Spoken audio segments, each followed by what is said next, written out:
இல்ல நாளைக்கு எடுத்துக்கிட்டு சொல்லியிருக்கோம்ல.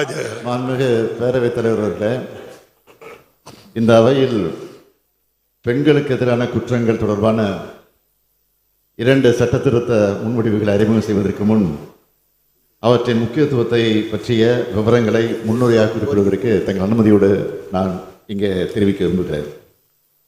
மாண்புமிகு பேரவைத் தலைவர் அவர்களே, சமூகத்தின் சரிபாதியான பெண்ணினத்தின் மேன்மைக்கும் வளர்ச்சிக்கும் பல்வேறு திட்டங்களை உருவாக்கி தரக்கூடிய அரசு திராவிட முன்னேற்ற கழகத்தினுடைய அரசு.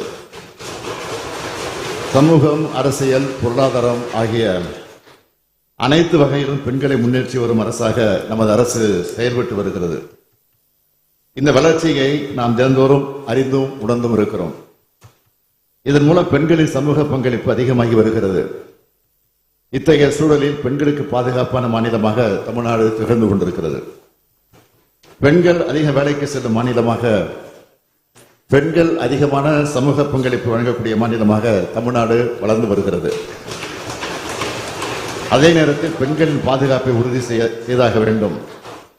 பெண்களின் பாதுகாப்பை உறுதி செய்வதிலும் பெண்களுக்கு எதிரான பாலியல் வன்கொடுமைகளில் ஈடுபடுவோர் மீது தயவு தாட்சணியமின்றி நடவடிக்கை எடுத்து சட்டப்படி அவர்களுக்கு கிடைக்க வேண்டிய தண்டனைகளை வாங்கி தருவதிலும் உறுதியோடு செயல்பட்டு வருகிறது நம்முடைய தமிழ்நாடு அரசு. அரசின் இந்த நடவடிக்கை பற்றி இந்த மாமன்றத்தில் நான் பலமுறை எடுத்துரைத்திருக்கிறேன். பெண்களுக்கு எதிரான குற்றங்களை இரும்பு கரம் கொண்டு அடக்கி ஒடுக்கி வருகிறது இந்த அரசு. 86 விழுக்காட்டிற்கு மேலான வழக்குகளில் 60 நாட்களுக்குள் குற்றப்பத்திரிகை தாக்கல் செய்யப்பட்டிருக்கிறது இந்த அரசுதான். பள்ளிகள், கல்லூரிகள், பொது இடங்களில் பெண்கள் பாதுகாப்பு பற்றி 2,39,000க்கும் மேற்பட்ட விழிப்புணர்வு நிகழ்ச்சிகளை நடத்தி காட்டியிருக்கிறதும் இந்த அரசுதான். சத்யா என்ற பெண் ரயிலில் தள்ளிவிடப்பட்டு கொலை செய்யப்பட்ட வழக்கில் தூக்கு தண்டனை பெற்றுக் கொடுத்திருப்பதும் இந்த அரசுதான்.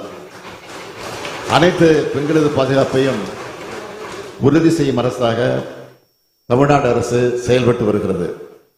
பெண்களுக்கு இழைக்கப்படும் பாலியல் வன்கொடுமை என்பது யாராலும் மன்னிக்க முடியாத குற்றம். இத்தகைய கொடூர குற்றங்களில் ஈடுபடுவோருக்கு வழங்கப்பட வேண்டிய தண்டனை என்பது இத்தகைய செயல்களில் ஈடுபட முனைவோருக்கான கடும் எச்சரிக்கையாக இருந்திட வேண்டும். இந்த வகையில் BNS சட்டத்தின் கீழும் நமது மாநில அரசு சட்டங்களின் கீழும் ஏற்கனவே இத்தகைய குற்றங்களுக்கு தண்டனைகள் வரையறுக்கப்பட்டிருந்தாலும் இத்தண்டனைகளை மேலும் கடுமையாக்கிட வேண்டிய அவசியம் உள்ளதாகவே இந்த அரசு கருதுகிறது. இந்த அடிப்படையில் இத்தகைய குற்றங்களுக்கான தண்டனையை மேலும் கடுமையாக்குவதற்காக BNS மற்றும் BNSS சட்டங்களில் மாநில சட்ட திருத்தத்திற்கும் தமிழ்நாடு 1998ஆம் ஆண்டு பெண்ணிற்கு துன்பம் விளைவித்தலை தடை செய்யும் சட்ட திருத்தத்திற்கும் சட்ட முன்வடிவுகளை பேரவையின் ஒப்புதலுக்காக முன்வைக்கிறேன். அனைத்து உறுப்பினர்களும் இதற்கு ஒப்புதல் அளிக்க வேண்டும் என்று கேட்டு அமைகிறேன். 2025ஆம் ஆண்டு குற்றவியல் சட்டங்கள் தமிழ்நாடு திருத்த சட்ட முன்வடிவு மாண்புமிகு முதலமைச்சர் அவர்கள். மாண்புமிகு பேரவைத் தலைவர் அவர்களே, 2025ஆம் ஆண்டு குற்றவியல் சட்டங்கள் தமிழ்நாடு திருத்த சட்ட முன்வடிவு அறிமுகம் செய்ய அனுமதி கோருகிறேன். மாண்புமிகு முதலமைச்சர் அவர்களின் வேல்முருகன்.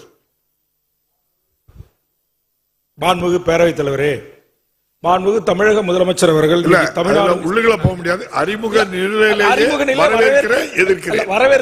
வரவேற்கும் போது செய்தி சுட்டி காட்டுறது நாளைக்கு வரும். நாளைக்கு ஆய்வுல பேசுறதுக்கு முன்னாடி இப்ப சொன்னாக்கா முதலமைச்சர் வந்து அதை கொஞ்சம் நீங்க நாளைக்கு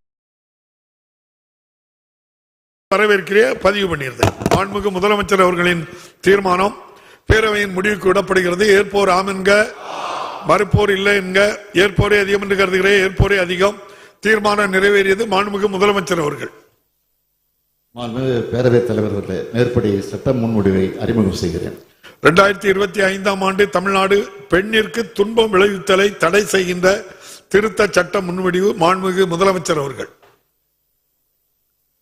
மாண்புமிகு பேரவைத் தலைவர் அவர்களே, 2025ஆம் ஆண்டு தமிழ்நாடு பெண்ணிற்கு துன்பம் விளைவித்தலை தடை செய்கின்ற திருத்த சட்ட முன்வடிவை அறிமுகம் செய்ய அனுமதி கோருகிறேன். மாண்புமிகு முதலமைச்சர் அவர்களின் தீர்மானம் பேரவையின் முடிவுக்கு விடப்படுகிறது. ஏற்போர் ஆம் என்க, மறுப்போர் இல்லை என்க, ஏற்போரே அதிகம் என்று கருதுகிறேன். ஏற்போரே அதிகம். தீர்மானம் நிறைவேறியது. மாண்புமிகு முதலமைச்சர் அவர்கள். மாண்புமிகு பேரவைத் தலைவர் அவர்களே, மேற்படி சட்ட முன்வடிவை அறிமுகம் செய்கிறேன். 2025 ஆண்டு தமிழ்நாடு ஊராட்சிகள் திருத்த சட்ட முன்வடிவு மாண்புமிகு ஊரக வளர்ச்சித்துறை அமைச்சர் அவர்கள்.